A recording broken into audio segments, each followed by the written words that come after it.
Okay, so salamat po sa napakagandang inawit ng choir.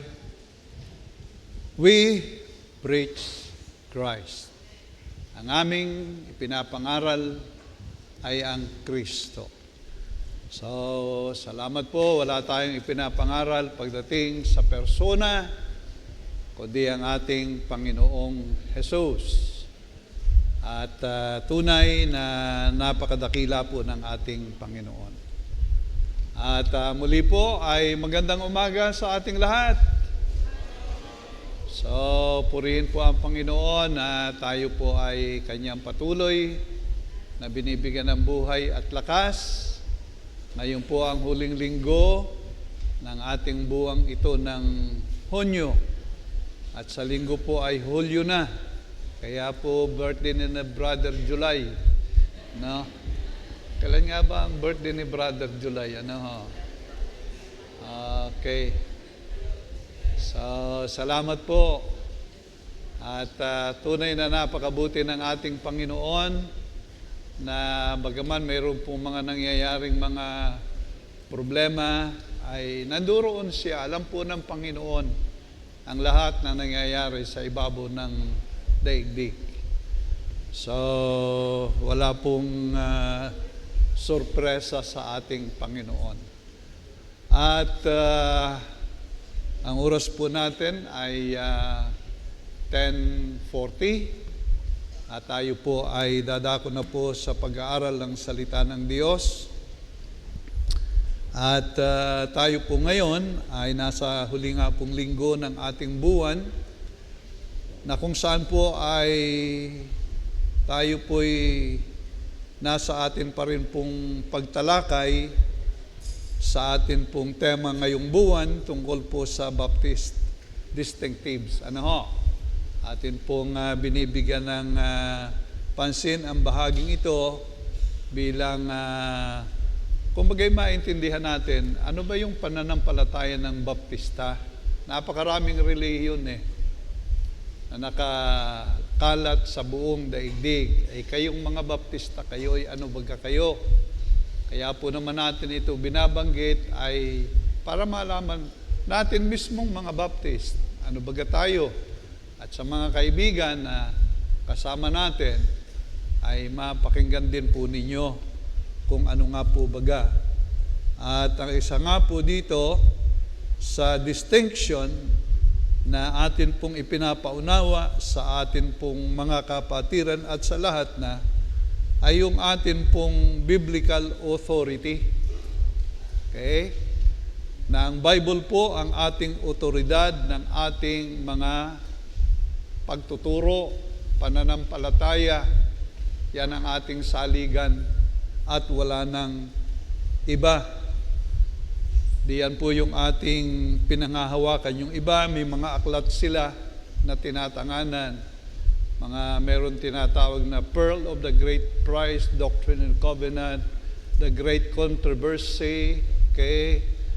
Meron tayong mga, doon sa iba, may pagsugo.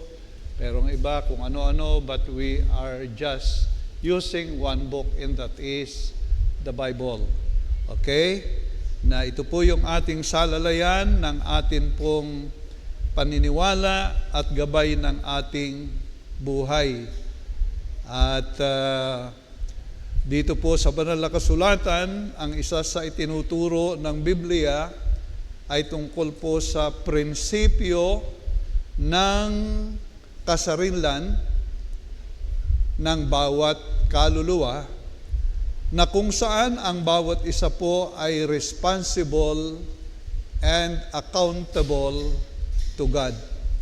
So ang bawat isa po ay, kumbaga meron siyang kasarinlan, meron siyang personal responsibility, accountability, na yan po ay walang iba kundi sa atin pong Panginoong Diyos. Kaya po, sa pagkakataong ito, dahil sa tayo ay responsible and accountable to God, ay mag-aaral po tayo sa paksa, na ang paksa po natin ay ang katungkulan at pananagutan ng tao sa Diyos. Yan po yung ating paksa ngayon. Since we are accountable, yan po yung ating paksa ng pag-aaral. So, hindi pa po tayo nagbabasa ng Bible. Tayo muna po tumayo. No? At babasahin po lamang natin ang 2 talata. Bagaman ilan po yung talata na akin pong inilagay dito. Doon po sa Aklat ng Roma, kabanata pong 14. Medyo ang ating hangin dito yung malakas yata. Masyadong maganda yung maitungo ng kaunti. Hindi naman mainit dito gaano sa unahan. Romans chapter 14 at babasahin natin ang sama na po natin ang verse 11. Sama na natin ang 11 and 12. And then ang Romans 2:16. Yan na lang po ang ating babasahin. Marami po akong talatang inilagay dito Romans chapter 14. Sama natin ang 11 and 12. Ganito po ang sabi ng talata. Sapagkat nasusulat, buhay ako, sabi ng Panginoon, sa akin ang bawat tuhod ay luluhod, at ang bawat dila ay magpapahayag sa Diyos. Kaya nga, ang bawat isa sa atin ay magbibigay sulit sa Diyos ng kaniyang sarili. At ang isa pa pong talata, 2 Corinthians chapter 5 verse 10. Yun na lang po ang ating babasahin. 2 Corinthians chapter 5 verse 10. Ito po ang sabi ng talata. Sapagkat tayong lahat ay kinakailangang mahayag sa harapan ng hukuman ni Kristo upang tumanggap ang bawat isa ng mga bagay na ginawa sa pamamagitan ng katawan ayon sa ginawa niya, maging mabuti o masama. So pagpalain po ng Panginoon ang kanyang salita, tayo po'y manalangin. Mapagpala po namin Diyos, aming Ama, kami nga po'y nandirito sa inyo pong banal na harapan at lumalapit po sa iyo, O Diyos. Humihingi po ng inyo pong gabay at patnubay na sa amin pong pagbubulay, pag-aaral ng iyong salita. Kausapin mo po kami at inyo pong ipaunawa sa amin ang iyong kalooban. Inyo po kaming tutulungan, O Diyos, upang sa ganon maluwalhati ka namin sa aming buhay. Tutulungan mo po ang inyong lingkod sa pagbabahagi ng salita at ang pakikinig ng mga makikinig. Nawa nga po'y kayo rin po ang kumilos. Hinihingi po namin ang lahat ng ito sa iyo sa dakilang pangalan ng Panginoong Hesus. Amen at amen. Tayo po ay magsiupo. At tulad po ng ating nabanggit na, ang atin nga pong pag-aaral ngayon, since we are all responsible and accountable to God, ay ang katungkulan at pananagutan ng tao sa Diyos. So, salamat po na tayo po'y nakakapag-aral ng banal na kasulatan. Meron po tayong Bible. Wala tayong ibang aklat na tinatanganan pagdating sa atin pong pag-aaral, pang-relihiyon, pang-pananampalataya, kundi ang banal na kasulatan. Yung po mga supplements na mga aklat po, kung wala po yung talata ng Biblia, ay hindi po natin yan ginagamit o lubos na pinaniniwalaan. Kung mga balita lamang po, pero pagdating sa mga aral, doktrina, ay wala po tayong ginagamit, kundi ang banal na kasulatan.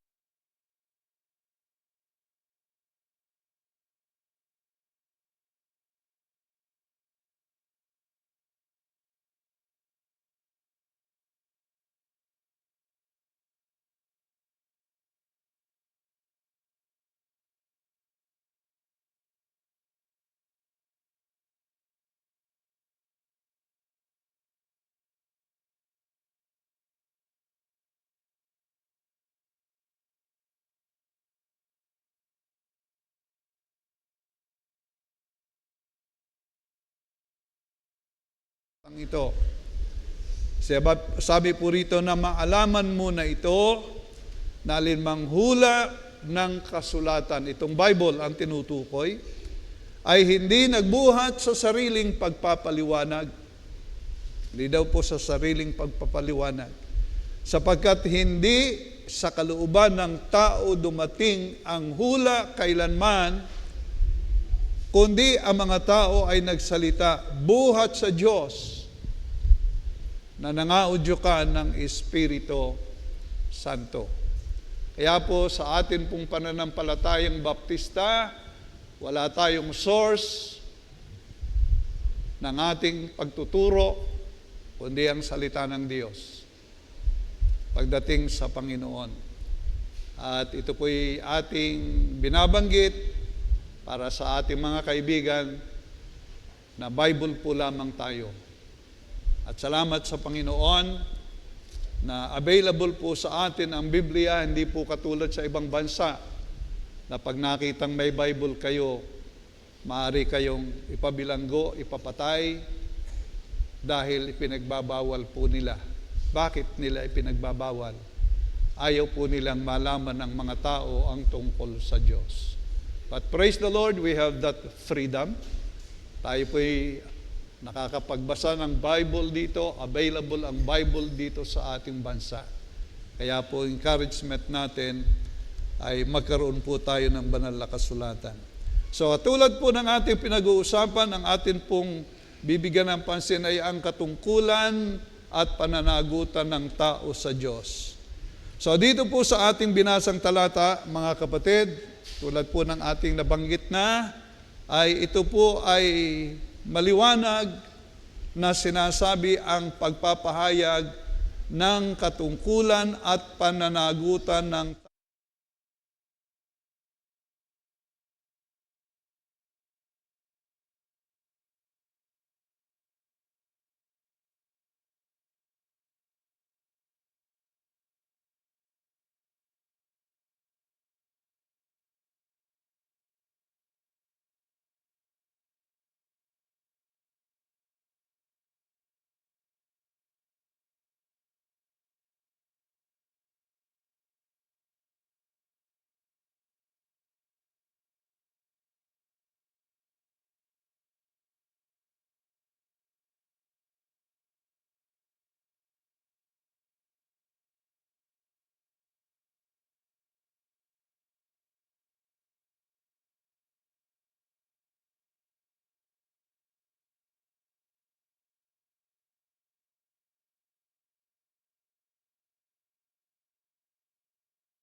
isa pa po sa mga talata at marami pa rin po tayong babasahin. 4 and 5, ang sabi po dito, ngunit siya sa atin ang bawat isa ang kaniyang sariling gawa. At kung magkagayon ay magkakaroon siya ng kaniyang kapurihan tungkol sa kaniyang sarili lamang at hindi tungkol sa kapwa. Sapagkat ang bawat tao ay magpapasan ng kaniyang sariling pasan. Malinaw po, bawat isa raw po sa atin ay magpapasan ng sariling pasan. Amen? Yung iyong responsibility, accountability, wala pong sasagot niyan sa harap ng Diyos, kundi ikaw lamang. Another verse, Romans chapter 2, verse 16. Bilang pagsisimula po natin, pagbibigay po nating linaw sa katotohanan ito. Romans chapter 2, verse 16. Mahalaga pa rin po itong talatang ito. Sa araw, nahahatulan ng Diyos ang mga lihim ng mga tao ayon sa aking ibanghilyo sa pamamagitan ni Jesucristo. Gagamitin po ng Panginoon ang kanyang ibanghilyo, itong banal na kasulatan, ang mabuting balita, sabi po ay gagamitin ng Diyos yan sa kanyang paghatol. So malinaw po mga minamahal ang pagtuturo ng banal na kasulatan na tayo po ay mayroong pananagutan. Tayo po ay responsible. Another verse, Matthew chapter 7, verses 24 to 27. Matthew chapter 7, verses 24 to 27. Ito po ang sabi ng talata. Kaya't ang bawat dumirinig ng aking mga salitang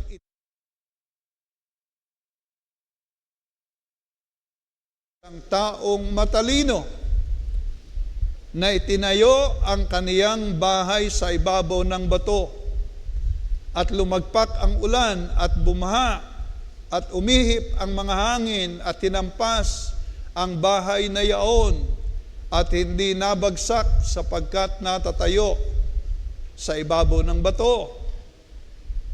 At ang bawat dumirinig ng aking mga salitang ito at hindi ginaganap ay matutulad sa isang taong mangmang na itinayo ang kaniyang bahay sa buhanginan at lumagpak ang ulan at bumaha at umihip ang mga hangin at hinampas ang bahay na yaon at nabagsak ang kakilakilabot ang kaniyang pagkabagsak. So doon po na may ipinakikita kung mayroon pong kang narinig na instruction ng Diyos, ano man yan, mula sa kanyang salita, nagbigay siya ng halimbawa ng bahay, nagtayo ka ng bahay, saan mo itinayo? Sabi ko, ikaw ay nakinig, gumanap, ginampanan mo yung tama, tulad ng itinayo mo sa ibabaw ng bato. Hindi masisira. Ngunit kung hindi ka nakinig, para ka nagtayo ng bahay sa ibabaw ng buhanginan at mawawasak. Still, ang ipinakikita ayon pong katotohanan ng pagiging responsible po ng tao sa kanyang sarili, sa Diyos na may-ari at lumalang ng lahat ng mga bagay. Amen po. Sa ating mga ama, sa ating mga ina, sa ating mga young pillars, sa ating mga young people, every one of us, tayong lahat po ay mayroong pananagutan. Nais ko pong sabihin sa atin, ayon po sa liwanag na ito ng salita ng Diyos, ay hindi po natin marapat pabayaan yung responsibility po natin sa mga bagay na itinuturo, ipinapaalaala sa atin ng salita ng Diyos. Unang-una sa atin pong mga nag-aangking mga baptista. Amen po. Kayo ba'y mga baptista? Sino yung mga baptista rito? Taas nga ang kamay ka, baba naman ang inyong taas. Ayan, amen. So responsible po tayo. Meron po tayong accountability sa atin pong Panginoong Diyos. Pero, hindi lang po tayo. Lahat po ng tao, katulad ng ating binasa, hindi ka man baptista, accountable ka pa rin sa Diyos. Kaya natin binabasa ang mga talata para wala po tayong takas. No? Para tayo hindi makapagsabing, hindi ko po alaman. Ay nakarating ka rito sa Good Shepherd Baptist Church. Narinig mo ito. Ngayon, kung iyong pawawalang halaga, ang iyong maririnig sa ating lahat, ay di bahala kang humarap sa Diyos. Okay?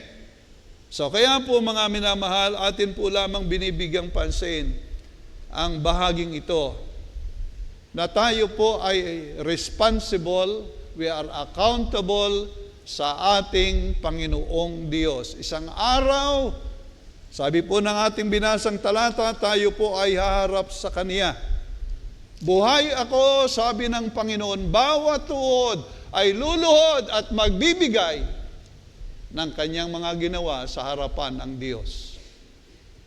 Amen? Amen po ba, mga kapatid? Lahat tayo. Ngayon, nais ko pong ating bigang pansin ang 4 na bagay kung saan po tayo po ay accountable.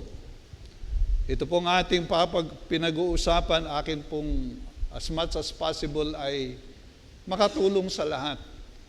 Kaya po ako'y sa paghahanda ng mensahe, hindi basta ako nagawa. Ano yung magiging kapaki-pakinabang? So ngayon po ay Evangelistic Sunday natin. Praise the Lord. Sa preaching, kanina very clear ang presentation. At habang ako po'y nakikinig, ay sabi ko'y may kaugnayan pa rin ang aking ibabahagi ang iba sa bahaging yun. So, 4 na bagay lang po. Bagaman marami pong mga bagay tayong mababanggit na kung saan po tayo po ay accountable, but I will give only 4 things today. Una po, saan po baga tayo accountable? Una po, so, pagpapaunawa ng ukol sa katungkulan at pananagutan ng tao sa Diyos.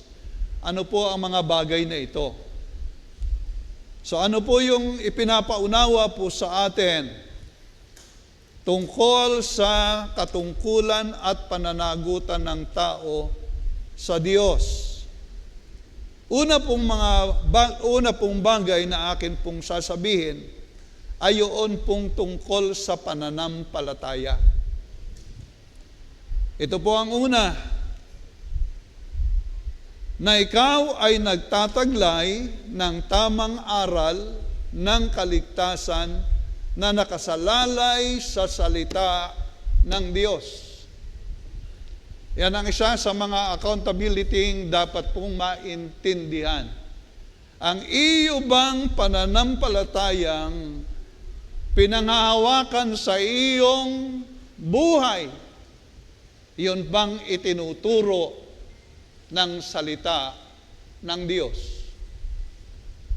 Marami pong mga relihiyon, may kanya-kanyang presentasyon, pero meron tayong Bible na nagtuturo ng tungkol sa kaligtasan.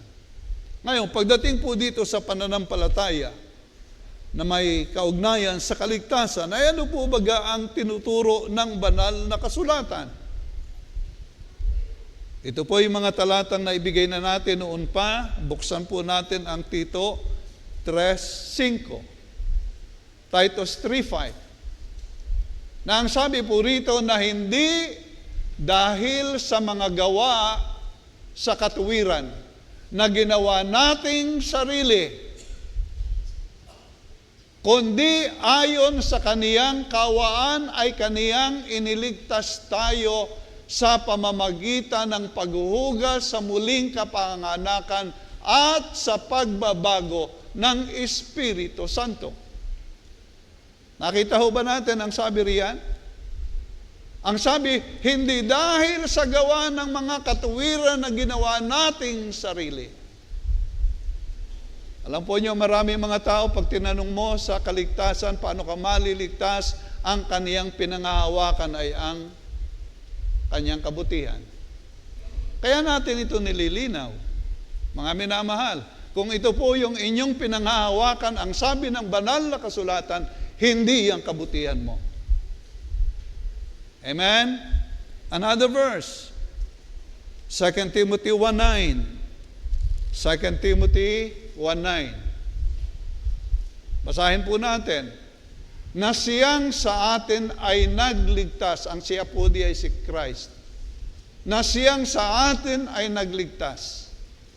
At sa atin ay tumawag ng isang banal na pagtawag. And then note the following statement. Hindi ayon sa ating mga gawa. Nakita ho ba nyo? Hindi ayon sa ating mga gawa, kundi ayon sa kaniyang sariling akala at biyaya na ibinigay sa atin kay Kristo Jesus, buhat pa ng panahong walang hanggan.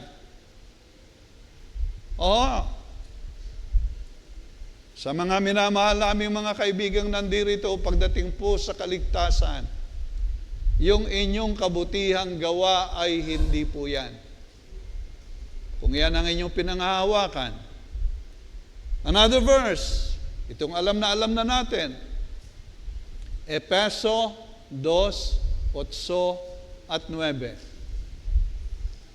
Ito po ang sabi ng talata, sapagkat sa biyaya kayo'y nangaligtas sa pamamagitan ng pananampalataya at ito'y hindi sa inyong sarili, ito'y kaloob ng Diyos. 9. Hindi sa pamamagitan ng gawa upang ang sinuman ay huwag magmapuri. Malinaw po yung mga talatang yan. And then, ang sabi po ng Roma 6:23, ano po ang sabi rito? Sapagkat ang kabayaran ng kasalanan ay kamatayan. Datapwat ang kaloob na walang bayad ng Diyos ay buhay na walang hanggan kay Kristo Jesus na Panginoon natin. Kaloob na walang bayad ng Diyos, grace, ay buhay na walang hanggan kay Kristo Jesus na Panginoon natin. Kaloob ang buhay na walang hanggan. Hindi po yan ayon sa ating mga ginawa. Hindi po yan sa ating kabutihan. Hindi po yan sa anumang maaari nating panghawakan, kundi sa biyaya ng ating Diyos. Okay? Ito'y very familiar na po sa atin. Acts 4:10-12. Gawa 4:10 hanggang 12. Ang sabi po rito, talastasin ninyong lahat at ng buong bayan ng Israel na sa pangalan ni Jesucristong taga Nazaret na inyong ipinako sa krus na binuhay ng Diyos na mag-uli sa mga patay dahil sa Kaniya ay nakatindig ang taong ito sa inyong harap na walang sakit. Siya ang bato na itinakwil ninyong mga nagtayo ng bahay na naging pangulo sa panulok. At sa kanino mang iba ay walang kaligtasan sapagkat walang ibang pangalan sa silong ng langit na ibinigay sa mga tao na sukat nating ikaligtas. Ang malinaw na pagtuturo, ang tagapagligtas natin ay hindi ang ating good works, hindi ang ating relihiyon, kundi ang ating Panginoong Jesus. Okay? Tatayo ka sa harapan ng Diyos. Ikaw ay magsusulit. Tatanungin ka, ano ang iyong paraan ng kaligtasan? Sasabihin mo, ako po'y mabait, ako po'y nasimba palagi. At kung ano-ano pa, sa pagtayo mo sa hukuman ng Panginoon, mangungumpisal ka, yan po yung aking paraan. Pero ang nakakalungkot, ikaw ay itatakwil sapagkat ang paraan mo'y mali ayon sa alituntunin ng Diyos. Amen? Kung ikaw ay isang baptista, dapat alaman mo ang aral na yan at yan ang iyong pinangahawakan. May po ba mga baptista? Oho, yan ba yung ating pinangahawakan? Oho, amen? Yan po yung aral ng baptista. Ang kaligtasan ay tanging kay Kristo Jesus lamang na katubusan na ginawa niya doon sa krus ng Kalbaryo. Naririyan ang mabubuting gawa, hindi natin sinasabing masama yun, pero hindi po yun ang paraan. Okay? Hindi yun ang gagamitin ng Diyos. Ang kanyang tagapagligtas ay walang iba, kundi ang Panginoong Hesus lamang. Amen po? Nakakalungkot po, napakarami po ng relihiyon sa mundo. Kung ano-ano ang pinanghahawakan. But praise the Lord for His clear teachings from the Bible that our salvation is through Jesus Christ alone. Amen po? So yan po yung unang ating binabanggit sa atin pong pagpapahayag na ito, pagpapaunawa tungkol sa katungkulan at pananagutan ng tao sa Diyos. Dapat siya ay nagtataglay ng tamang aral ng kaligtasan na nakasalalay sa salita ng Diyos. Amen po ba ang inyong aral? Ligtas na po ba kayo? Amen. So, purihin po ang Panginoon. Pangalawa na ating pinapaunawa at katungkulan na tayo po kung saan po ay mayroong pananagutan. Pangalawa po naman ay ang Roma Kabanatang 12, talatang 1 at 2. Roma Kapitulo 12, talatang 1 at 2. Ito po ang sabi, alam na natin yan, kaya nga mga kapatid, ipinamamani ko sa inyo alang-alang sa mga kahabagan ng Diyos na inyong iharap ang inyong mga katawan na isang haing buhay, banal, na kayaaya sa Diyos na siya ninyong lubos, na siya ninyong katampatang pagsamba. 2. At huwag kayong magsiayon sa sanglibutang ito. Ano sabi? Na huwag kayong magsiayon sa sanglibutang ito, kundi mag-iba kayo sa pamamagitan ng pagbabago ng inyong pag-iisip upang mapatunayan ninyo kung alin ang mabuti at kayaaya at lubos na kalooban ng Diyos. Ano po ang tinutukoy diyan na dapat po nating makita bilang tayo po ay may pag-una na katungkulan at pananagutan sa Diyos? Ano po ang ipinakikita riyan? Ito po, pangalawa, na tayo po ay nagtataglay ng mabuting pamumuhay bilang patutuo ng tamang pananampalataya na tinanggap natin kay Kristo. Yan po yung ating naispansinin, na nagtataglay ng mabuting pamumuhay bilang patutuo ng tamang pananampalataya na tinanggap kay Kristo. Yan po yung panawagan niya sa ating talata. Na namamanik ako sa inyo alang-alang sa kahabagan ni Kristo na ating ihandog ang ating mga sarili na haing buhay. So haharap tayong lahat sa harapan ng Diyos doon sa hukumang iyon. Alam po niyo, may 2 hukuman na binabanggit ang Diyos, ang Bible. Alam po ba niyo yon? Judgment seat of Christ and great white throne judgment. No? Of course, ang mananampalataya ay hindi na po doon tatayo sa great white throne judgment.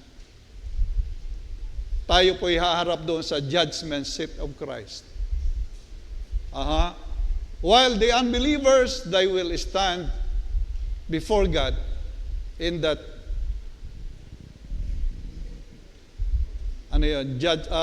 great white throne judgment of God. Magkaiba po yung dalawang yan. But all of us, ang sabi po ay tayo'y haharap sa Kanya.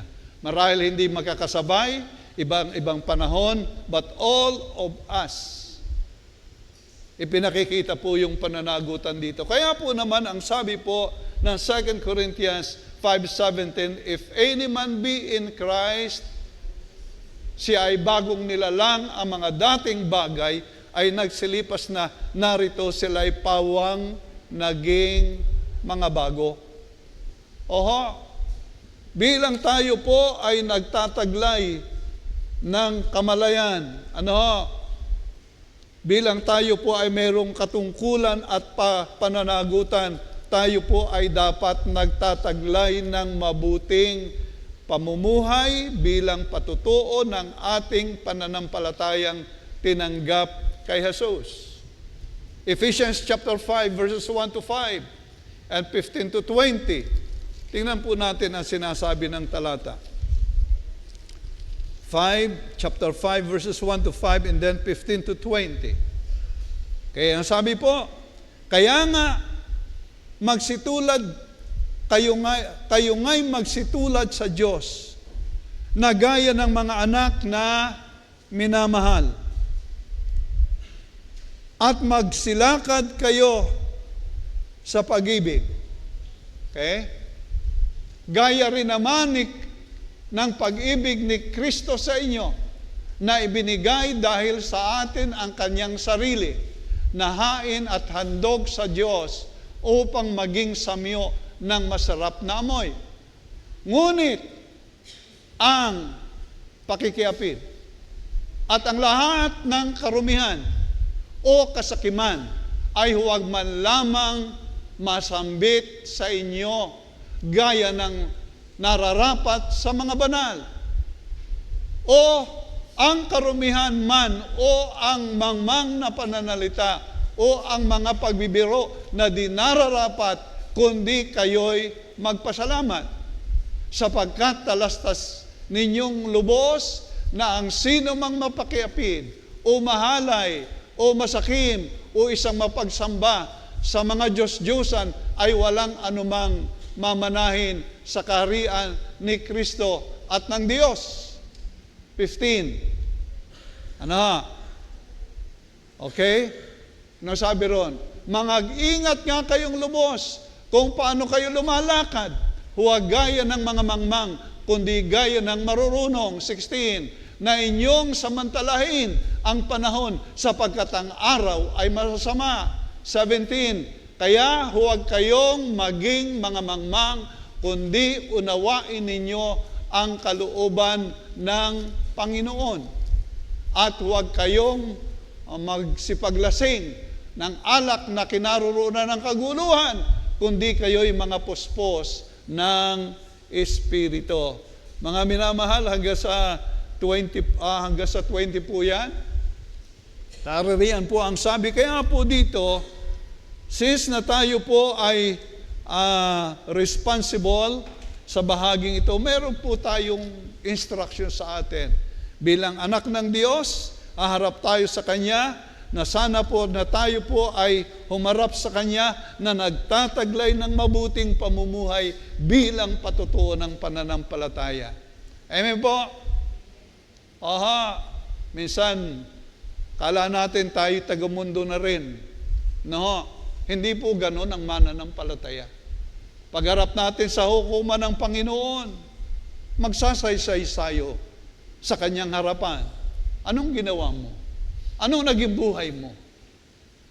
Paano ka nabuhay sa ibabaw ng mundo? Mga kapatid, salamat po.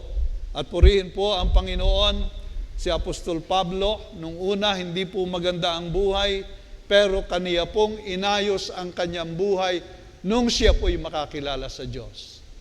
At yan po yung ating ipinauunawa sa atin bilang tayo po ay mayroong katungkulan at pananagutan bilang mga anak ng Diyos na tayo po ay dapat makapagpahayag ng mabuting pamumuhay bilang patutuo ng ating pananampalataya. Amen? Pangatlo. So, ano po yung ating pananagutan? Gawa 20:28. Gawa 2:41-46. Ang mga talatang ito'y atin na pong alaman. Ano po ang sabi ng Acts 20:28? Binanggit po natin ito nung mag-aral tayo ng tungkol sa church. Ano po ang sabi po rito ng talata? 20:28, tungkol sa church. Ang sabi po, ingatan ninyo ang inyong sarili at ang buong kawan na sa kanila'y binili kayo ng Espiritu Santo na mga ginawa kayo ng Espiritu Santo na mga obispo upang pakanin ninyo ang iglesia ng Panginoon na hindi na binili niya ng kaniyang sariling dugo. Kinakausap po yung mga obispo, mga pastor, preacher, and I hope all of us, kinakausap din po tayo, bagaman hindi kayo pastor, pero meron po tayong pananagutan. Ano po ang tinuturo rito? Bilang tayo po ay merong katungkulan at pananagutan, dapat po sana na tayo po ay nagtataglay ng pag-ibig sa iglesia na itinatag at tinubos ng ating Panginoong Jesus. Amen? Yun po yung dapat magkaroon tayo. Na hindi tayo basta miyembro ng church. Binilian ng dugo ng Panginoon. Itinayo niya yan ng matibay. Dapat minamahal po natin yan. Doon po sa Gawa 2:41 hanggang 46. Naroroon po ang church ng Jerusalem. Kanila pong sinuportahan ang gawain ng iglesia. Sa kanilang mga pagsasama-sama, sa pagtitipon-tipon, sa kanila pong paghahandog ng mga kinakailangan po ng kapatiran ay kanilang ginagawa ang bagay na yan. At makikita po natin ang unang Tesalonica sa chapter 1 verses 3 to verse number 8. Makikita po natin doon ang ginawa ng church na ito, kung paano sila nagmamahalan at sinusuportahan ang gawain ng Panginoong Diyos. At yan po ay ating pananagutan bilang tayo po ay miyembro ng iglesyang ito. Huwag po tayong kumilos na taga-upo lamang. Amen po? Na? Huwag tayong mag-isip na ako na may miyembro lang. Yang iyong katawan, ikaw gay papayag na isa riyan ay aalisin. Meron gang hindi mahalaga riyan sa iyong katawan. Tanggalin na kaya natin ang isang muntay nga, papayag ka. Pingasan kaya natin ang iyong ilong. Ha? Mga tao ngayon, conscious sa ilong. No? Totoong pinipisil na maigit para tumakos. Kung ano pang mga rituking ginagawa. Mahalaga po. Kaya po mga kapatid, bawat isa sa atin, young people, young pillars, fathers, legions, mahalaga kayo sa church. Hindi kayo simpleng bahagi lang ng simbahan. Kaya ang atin pong binibigyang pansin bilang tayo po ay mayroong katungkulan at pananagutan, ay tayo po ay dapat na nagtataglay ng pag-ibig sa iglesia ng Panginoon na binili niya ng kaniyang dugo at kaniyang itinatag.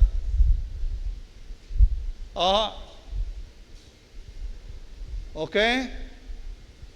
Yung mga taga Santa Rita, ingat kayo sa inyong patutuo. Yung taga Malitam, ingat po tayo. Amen? O yung taga-bayan, yung taga-Sampaga, yung taga-Kumintang, yung lahat ng ating pinupuntahan. O, meron tayong katungkulan. Alam po nyo, mahalaga po ito. Suportahan po natin ang Iglesia ng Panginoon. Mahalin po natin kung paano natin pinagaganda ang ating lupang katawan. Gayon din po ating suportahan at mahalin ang Iglesia ng Panginoon. Pangapat po, at huli, okay? Bilang tayo po may katungkulan, Galatians chapter 1, 13 to verse 23, mahaba-haba po ito. At Matthew chapter 9, verses 35 to 38. Doon po sa Galatians chapter 1, verses 13 to 23, istorya ko na lang po. Ito po yung kaligtasan ni Apostol Pablo. Ano sabi niya? Sapagkat inyong nabalitaan ang aking pamumuhay ng nakaraang panahon sa relihiyon ng mga Hudiyo kung paanong aking inusig na malabis at nilipol ang iglesia ng Panginoon. Bilisan po ang ano. At ako'y nangunguna sa relihiyon ng mga Hudiyo nang higit kaysa marami sa aking mga kasinggulang, sa aking mga kababayan, palibasa'y totoong masikap ako sa mga saling sabi ng aking mga magulang. Ngunit nang magalingin ng Diyos na siyang sa akin ay nagbukod, buhat pa sa tiyan ng aking ina, at ako'y tawagin sa pamamagitan ng kanyang biyaya, na ihayag ang kanyang anak sa akin, upang siya'y aking ipangaral sa gitna ng mga hintil, pagkarakay hindi ako sumangguni sa laman at sa dugo. Ni inahon ko man sa Jerusalem silang mga apostol na nangauna sa akin, kundi sa Arabia ako naparoon at muling nagbalik ako sa Damasco nang makaraan nga ang 3 taon ay umahon ako sa Jerusalem upang dalawin si Cephas na natira akong kasama niyang 15 araw. Hanggang sa katapusan po ang idea po, after he learned and received that salvation of the Lord Jesus Christ, hindi na po siya tumigil sa pangangaral. Ano ang ibig kong sabihin? Since na tayo po'y mayroong pinag-uusapang katungkulan at pananagutan, dapat po tayo ay nagtataglay ng hangarin na mag-akay ng maraming kaluluwa sa harapan ng Diyos. Amen? Oho, mga kapatid, nakakalungkot po. Minsan, so focus tayo sa ating mga sarili lamang na mga gusto. Okay? Hindi natin naaalaala na ang Panginoon ay mayroong Great Commission na binabanggit sa atin. Pero tayo po ay nakafocus sa ating sarili. Meron tayo mga hinahangad sa ating sarili. Gusto kong makilalang ako'y si ganito, ako'y si ganito, ako'y si ganito, without realizing that we have that great duty before God, and that is to share the Word of God to the lost people. Amen? Oho, nasa school kayo, mag-share kayo ng Word of God. Meron kayo ina-aspire sa inyong buhay, huwag nating ilagay sa second degree ang ating Diyos. Amen? Kaya po mga kapatid, dito po sa huling linggong ito, binibigyan po natin ng hamon ang bawat isa. Okay? Hindi po tayo iniligtas para lang maligtas. Sabi nga po ng Ephesians 2:8, we were created by God na mayroon siyang layunin sa atin. Iniligtas tayo na siya ay mayroong layunin sa atin. Ngayon, sa huling puntos po, 3 points po ito eh. Ang second point po natin, ang pagpapaunawa ng ukol sa katungkulan at panuntunan ng tao sa Diyos. Third point, ang kapangyarihan upang magampanan ang katungkulan at pananagutan sa Diyos. No? I hope inyong unawang-unawa naman yan. Tagalog na Tagalog eh. Okay? Ano po naman yung ating paano tayo magkakaroon ng kapangyarihan upang magampanan ang mga katungkulan at pananagutan sa Diyos? Okay? Ito po ang una, mabilis na po natin babanggitin.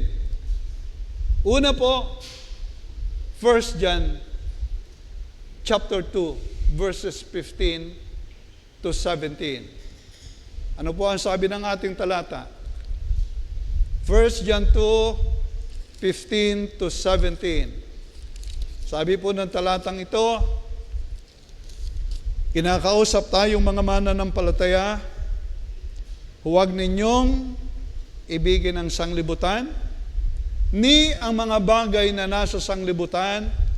Kung ang sino man ay umiibig sa sanglibutan ay wala sa kaniya ang pag-ibig ng Ama. Sapagkat ang lahat na nasa sanglibutan, ang masasamang pita ng laman, ang masasamang pita ng mga mata, ang mga kapalaluan sa buhay. Yan po yung nasa sanglibutan. Lust of the flesh, lust of the eyes, and the pride of life. Yan po ang sabi. Sapagkat ang lahat at ang sanglibutan ay lumilipas at ang masasamang pita niyaon. Datapwat ang gumagawa ng kalooban ng Diyos ay mananahan magpakailanman. But this is our point. Doon sa ating puntos na kapangyarihan upang magampanan ang ating katungkulan at pananagutan sa Diyos. Ito po yung puntos natin, na atin pong bakahin ang lumang kagustuhan ng sarili. Yun po yung ating gawin. Bakahin po natin ang lumang kagustuhan ng ating sarili. Meron tayong mga kagustuhan. Tama?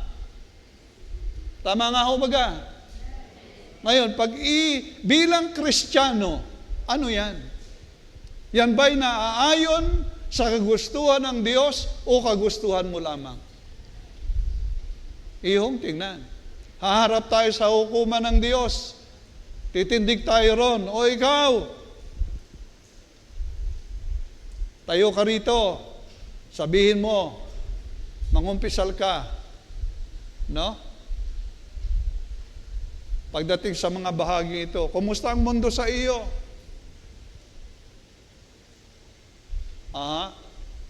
Baka naman lahat ng puro kagustuhan mo na lang ang iyong ginawa.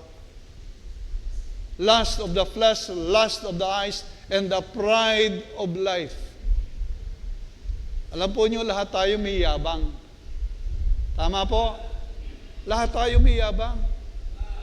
No? Pag hindi mo pinigilan yan, yan ang magbabagsak sa iyo.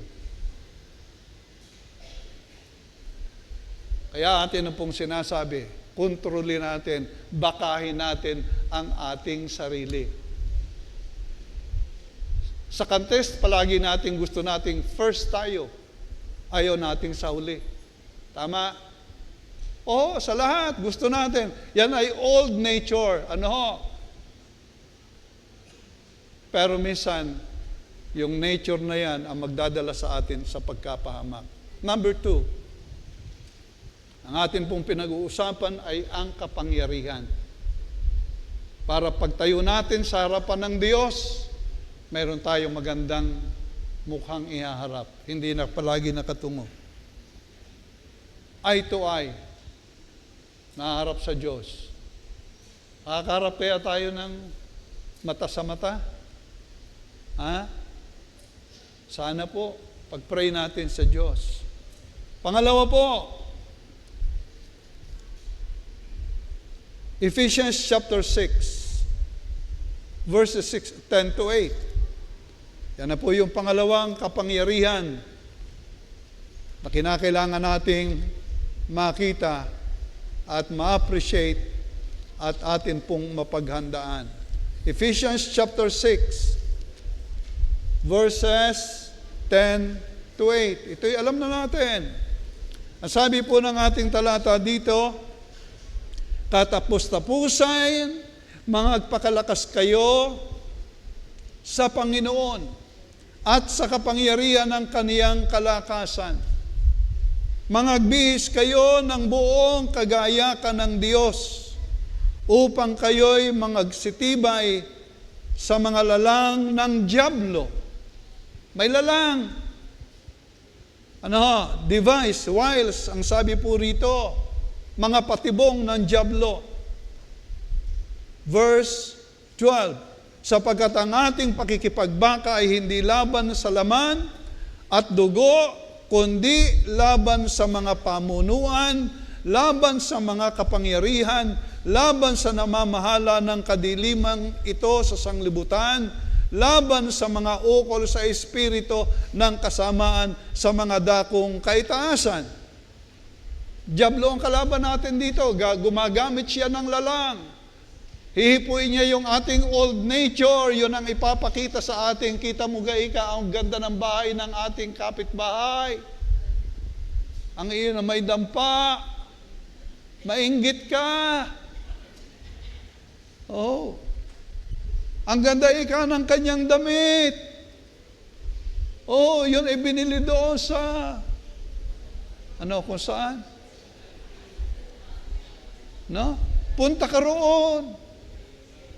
Oh, tinutokso ka pala ng dyablo. Naalala ko yung kwento Siguro alam na yung istorya. Kami ika ng aking asawa ay palagi na lang nag-aaway. Bakit? Ay ako napakahina magpigil. Pagkakakita ko ng magandang damit palagi akong nabili. Ay di iyo ikang sawayin. Ang lumapit sa pastor Pastor, ako nga ikay inyong payuhan. No? Ito ang weakness ko bumili ng magagandang damit. Oh. Ay sabihin mo sa dyablo, Satanas, lumagay ka sa likuran ko. Ay pumunta napadaan uli Ay isinukat. Yung damit, naalaala yung sabi ng pastor. No? Satanas, lumagay ka sa likuran ko. Ay pumunta si Satanas sa likod. Pati ika sa likod, bagay na bagay.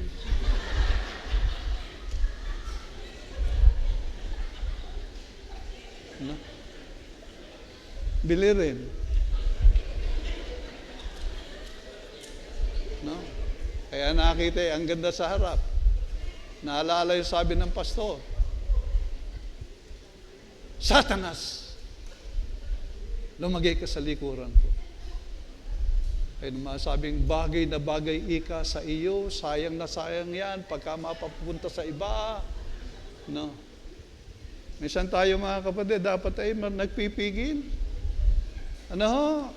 Nakakita na masarap na pagkain, lahat ay subo.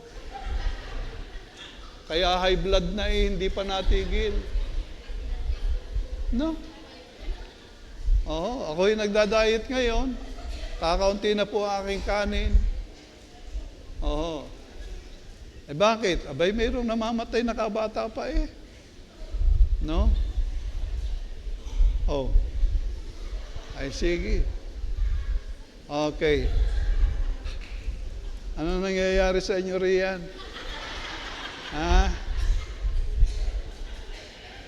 So mga kapatid, okay, in the last, so isuot daw po natin ang baluti. Nariyan po, hindi po natin nabasang lahat.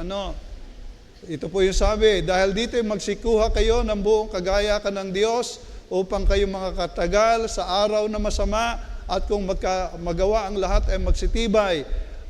Magsitibay kayo na ang inyong baywang ay may bikis ng katotohanan na may sakbat ng baluti ng katuwiran at ang inyong mga paa ay may pangyapak na paghahanda ng ebanghelyo ng kapayapaan. Bukod dito, itaglayin ninyo ang kalasag ng pananampalataya na siyang ipapatay ninyo sa lahat ng suligi ng masama at magsikuha rin naman kayo ng turbante ng kaligtasan at ng tabak ng Espiritu na siyang salita ng Diyos at na magsipanalangin kayong lagi sa espiritu ng lahat ng panalangin at daing na patungkol sa buong panahon at mangagpuyat sa buong katiyagaan at daing na patungkol sa lahat ng mga banal. Merong instruction eh. Kaya po, isuot daw po natin. Huwag kang sige lang, yung lahat ng nagugustuhan mo, sige. Ay, ikaw kayo nagbabasa ng Bible. Aha, kaya walang nagsasaway sa iyo, hindi ka siguro nagbabasa. Baka hindi ka nagbubulay. Kaya ang gusto mo, yung lahat ng gusto mo, ang mangyari sa iyo. Well, kung yan ay kagustuhan ng Panginoon, amen. Pero kung yan ay kapritsyo lamang at yabang lamang, huwag. Amen po. And the last, halos nabanggit ko na po. Psalms 119 verse 105. Psalms 119 verse 105. Alam na natin ang talatang yan. Ang sabi po ng talata, 119 verse 105. Ito po ang sabi ng talata. Ang salita mo'y, ano sabi? Ilawan sa aking mga paa at liwanag sa aking landas. Okay? Anong itinuturo? Anong advice meron tayo rito? Ano yung kapangyarihan natin? Salita ng Diyos. So kinakailangan po tayo ay nagbubulay palagi ng salita ng Diyos. Nagbabasa, nagbubulay. Huwag yung palagi na lamang cellphone.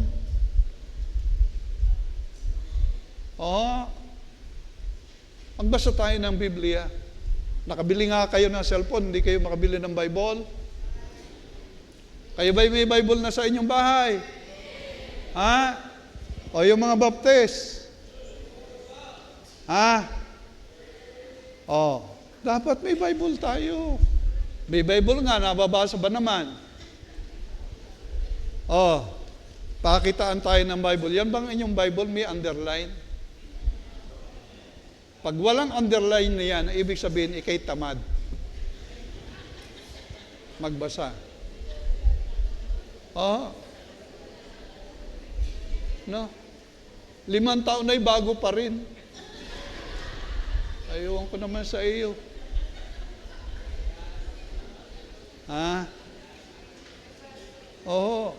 Mga kapatid.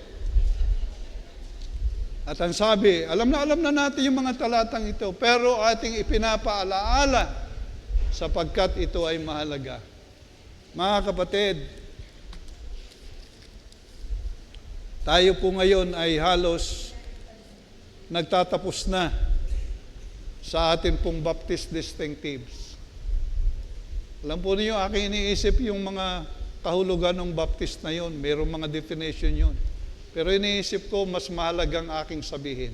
Isa sa distinction ng ating buhay ay yung matuto tayo sa ating katungkulan at pananagutan bilang Kristiyano. Gawin natin yung mga itinuturo ng salita ng Diyos at hayaan natin ang Diyos ang maluwalhati sa ating buhay.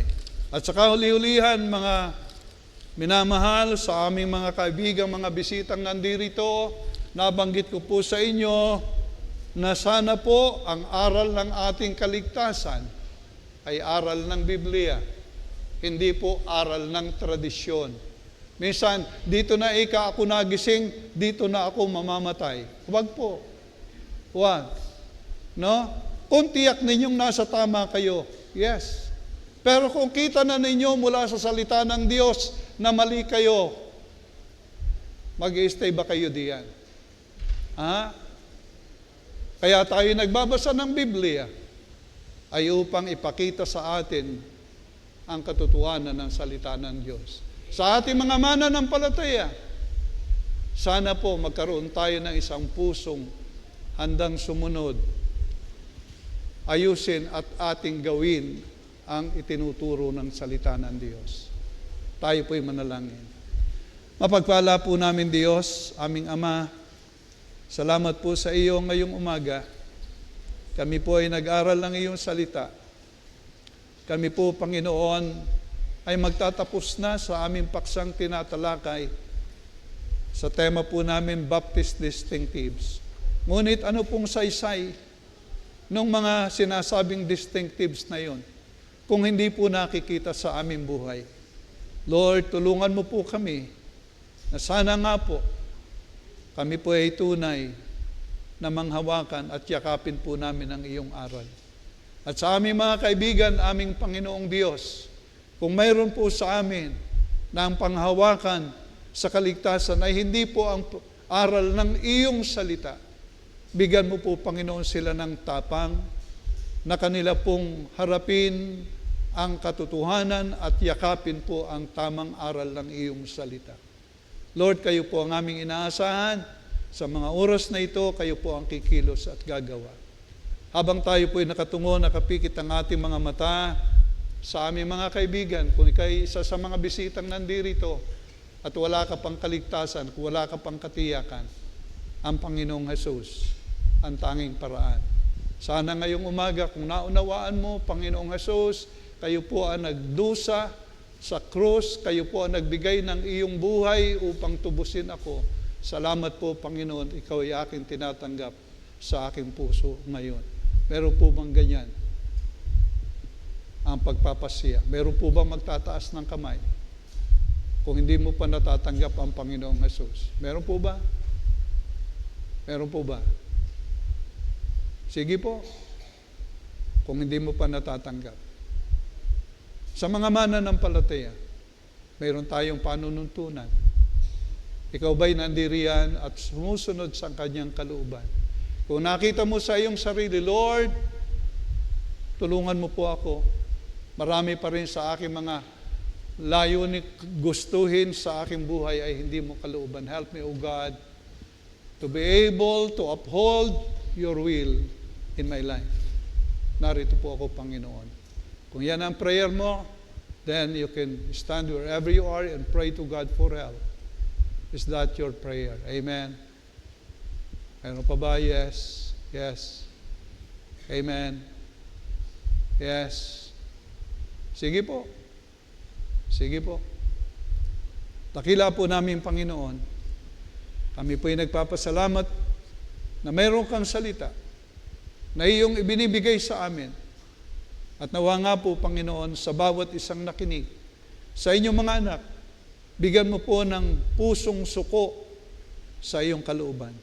Tulungan mo po kami. Lord, mayroon pa rin po kaming mga kalikasang ng dating buhay. At kami po sa iyo humihingi po ng inyo pong awa at habag. Tulungan mong mapagtagumpayan po namin ang lumang pagkatao.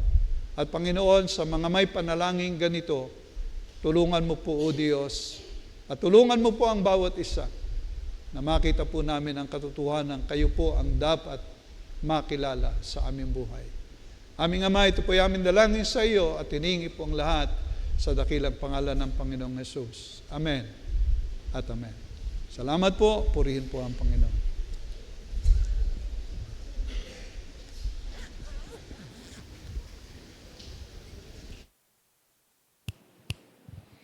Salamat po sa Panginoon sa biyaya muli ng hamon, paalala ng salita ng Diyos. Tayo po ay dadako sa gawain ng pagkakaloob, isang pagkakilala po sa mga Baptista, na tayo ay tumanggap ng kaligtasan na biyaya at walang bayad at ganun din po ang ating pagkilala sa pagkakaloob sa ating sa gawain ng Panginoon.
Tayo po yung manalangin.